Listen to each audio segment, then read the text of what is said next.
kagenzi! Welcome back to my mini vlog! For today's video mga kagenzi, mag-unboxing tayo! So ito na nga mga kagenzi. I-unbox ko to. Ito pala yung parcel na in-order ko kasi need talaga namin to. And I hope na maganda ito mga kagenzi.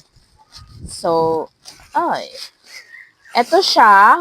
Wow! Very elegant. So, which is 2 box siya, di ba? As you can see, may kulay siya. Kulay pink and color, I think this is white.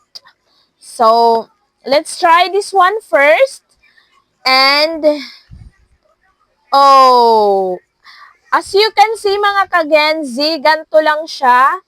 Hindi siya yung hipong. Oy, ang ganda niya. Love one. Wait lang, I remove my ring. So, this is the gloves, which is small siya mga kagenzi. Kasi, feeling ko small yung kamay ko at ito na yung nangyari. Hapit na hapit at hipit na hipit. Wow! Very elegant siya mga kagenzi. O, di ba? Ganito talaga yung in-order ko mga kagenzi. Kasi, excuse me. Ito yung in-order ko kasi kailangan namin to sa pag-aaral ko. So, which is ito talaga yung pinaka-kailangan. Small, ang size na ito mga kagenzi is small lang siya. As you can see, very nice siya mga kagenzi and elegant. Ito naman, titingnan naman natin ang another box, which is kung anong kulay ito. I think this is white. Wow, very elegant mga kagenzi. This is color white.